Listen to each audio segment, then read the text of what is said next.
Hello guys, it's cleaning time. To guys,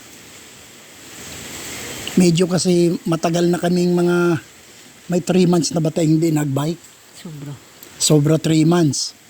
Kaya yung bisikleta namin na dati naming sinasakyan dyan sa highway, sa kalsada, natenga na rito sa bahay ng mga kasi busy rin kami. Mga 3 months or more, mahigit. Kaya siyempre, ngayon, naisipan naming linisin kasi baka kinalawang na siya, baka na-stack up na yung kadena. Kaya naisipan naming linisin ngayon. Ito, dalawa kami ni Yumiko. Nililinis namin. Hindi lang linis. Talagang nilalangis pa namin. Kasi, pag di langisin, natural, alam mo, ang bisikleta bakal. Kakalawangin. Oo, tsaka pundido, siyempre. Kakalawangin, lalo na yung gulong. Pag matagal na rin kasi ang gulong, goma, nagbibiyak-biyak na yan. Tsaka marupok na, madali nang pumutok. Kaya siyempre parang tao, nagme-maintenance din tayo ng sarili natin. Kaya ganun din sa bike. Kaya ito, busy kaming dalawa ni Yumiko Saichi. Ayan siya, nilinis niya yung brown niya at saka sa akin naman itong black. May kanya-kanya kami. Since na wala kaming wala kaming mga 3-in-1 oil, mga grasa. Ang ginamit namin yung coconut oil na niluto namin. Anyog. Oo, sa nyug, galing sa nyug. Kaya ito, yan, inano talaga namin. Wala lang kaming tire black. Kasi kung may tire black kami, di ang ganda sana ng gulong, itim na itim. Basta't yun na lang. Brinas namin ng tubig muna, yung gulong, tapos dry namin. Tapos yun, na-applyan na ng langis. Lalo na yung kadena, yung batalya, yung tinidor niya, yan, manibela, tsaka pedal. Yung pedal niya kailangan talaga kasi minsan nasa highway kami, natanggal yung isang pedal. Kasi hindi namin mini-maintain yung bike namin, basta't sakay lang kami ng sakay, biyahe ng biyahe. Mabuti nga hindi kami natumba o na-aksidente. Kasi syempre titingnan mo rin yung mga brake mo. Yan, isa pa yung brake na yan. Kaya rin kami, iningatan namin, baka dumulas yung brake. Pag sumubrang langis, di nakakapit. Di nakakapit yung preno niya. Kaya syempre, study din yung namin, iningatan namin. Baka pati yung preno niya, malagyan namin ng langis, di andulas na.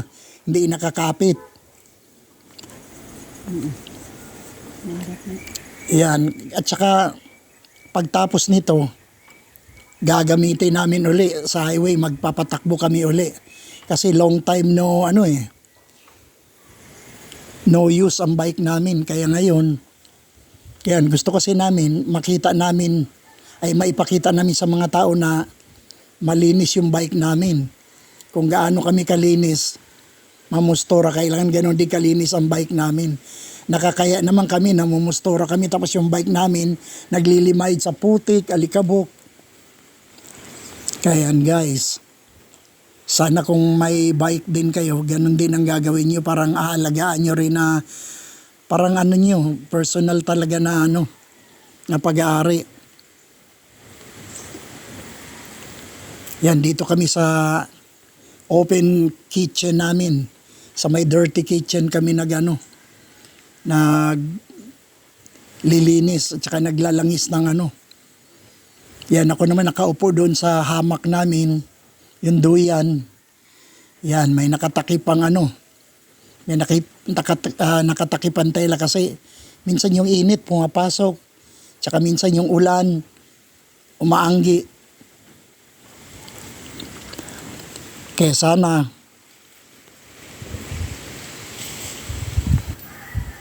mamaya guys, mag-ano na kami.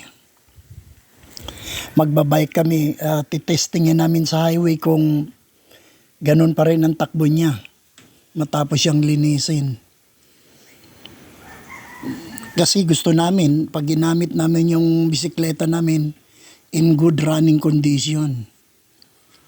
Eh, siyempre, kasama ko pa itong kakolab ko, mamaya sumemplang ito eh. Kaya dapat, drive with care.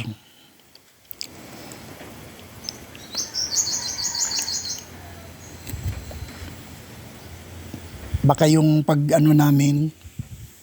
bisikleta namin mamaya, baka i-cover din namin, i-content namin. Conforme.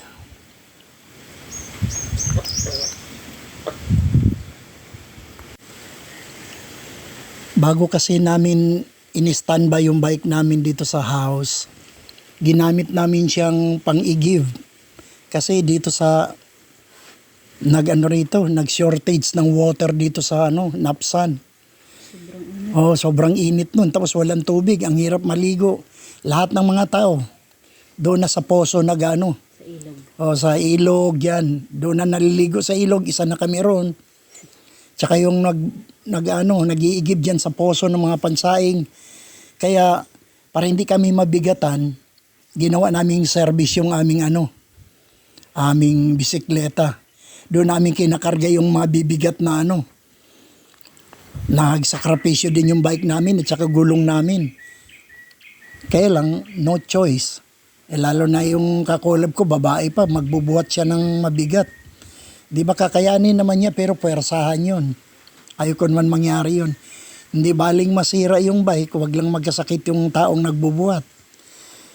Ako rin, 33 na ako. Siyempre, mahirap naman nagbubuhat ako ng mabigat. Kaya yung bike na lang, pinakiusapan namin na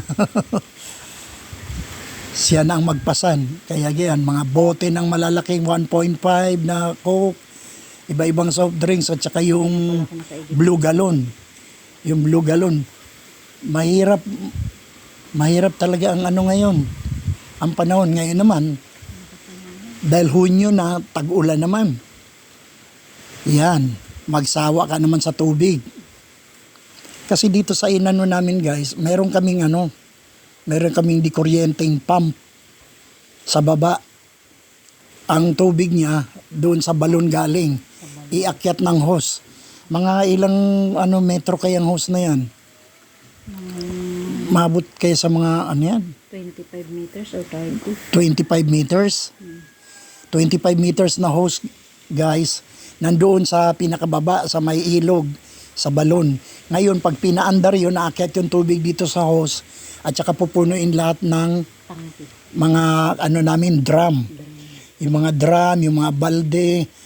Kaya lang, hindi pwede pang saing o pang inom yun guys. Siyempre galing sa balon at saka sa ilog eh. Kaya tama lang yun na panlaba, ganon. Malinaw siya, very clear. Wala pang purifier yun Pero malinaw siya talaga kasi malinis naman ang mga ilog dito. Kasi walang di tulad sa ibang lugar, yung mga ilog, masyadong polluted sa basura kasi maraming naninirahan. Di ba dito? Hindi guys. Galing talaga sa bundok yung tubig. Siya, yung parang mineral water din. Kaya lang siyempre mayroon kang salaan. May salaan na galing at saka may poso rin dito. Sinasala din yung iba naman, pag maselan ka, pakuluan mo muna. Tapos i-rep mo. Kaya ganyan. So kaya itong bike na pinag-uusapan natin guys, malaking tulong din ito. Hindi ito sila yung regular na bike, lang ito, medyo maliit. Mga pang 15 to 16 years old. Kaya. Lang talaga itong bisikleta na ito, hindi standard size talaga. Pero malaking bagay na para sa amin. Para pag nadapa man kami o natumba, hindi kami gaano masaktan kasi mababa lang. Pwede mo agad itukod yung paa mo. Pag mountain bike. Pag mountain bike, mataas. Bago ka makatukod, baka sad-sad ka na. Simple. Maski naman gaano ka kagaling magmaneho guys, there are times talaga na accident happens anytime, anywhere, everywhere. It happens all the time. Kaya, hindi basta-basta ang bike. Sabi natin, Mas mapanganib sa kotse, totoo yun. Sa bike, magkamali ka ng kaunti guys. Kasi ang bike, 2 wheels lang yan. Once na ma-stumble doon sa sa konting bato, pwedeng matumba na agad yan. Ngayon, nasa iyo na lang din yan kasi ikaw ang nagdadala at bumabalanse. Kaya, kailangan talaga, precaution talaga. Although, simento naman, siyempre, maganda ang takbo. Kaya lang, hindi maiwasan minsan may mga sasakyan na dadaan, tatabi ka. Pagtabi mo, hindi mo napansin yung bato. Siyempre, alam mo naman yung gulong ng bike, di ba? Wala, tumba ka agad, pupunta ka doon sa Hindi bali sana kung sa damuhan ka. Kung sa damuhan naman, tapos meron palang matulis na doon kahoy, matusok ka roon. O kaya kung matabi ka naman doon sa bato naman, o kaya simento. Kaya precautionary measure talaga kailangan pag nagbabike tayo. Although hindi pa naman nangyari sa amin yung mga ganyan kasi hindi naman kami careless masyado. Ano lang yun sa amin, hindi kami nagre-racing, walang karera, lang. Yung parang pang-practice lang talaga, exercise in the morning, sa paa, yan sa hips, Sa binti. sa binti, taas sa tuhod, practice talaga. Ayan, ginawa naming daily exercise dati ito, pero nung naging busy na kami guys, kasi lumuluwas kami doon sa syudad, marami kaming ginawa, nangyari pang lumuwas kami ng Maynila, yan, kaya naiwan namin yung bike namin. Walang gumagamit, kasi nakalak lang siya eh. Wala namang gagamit dito niyan kasi yung big brother ko, na siya, 75. Hindi siya nagbabike, nagmumotor naman. Kaya 3 times siya na aksidente sa motor at na ospital. Yan ang ayaw ko guys, kaya bike lang ang sa akin. Yan, kailangan ang buhay natin, i-cherish natin to live longer. Kaya guys, sana tangkilikin nyo naman itong aming content. Sana ma-like nyo naman at ma-appreciate.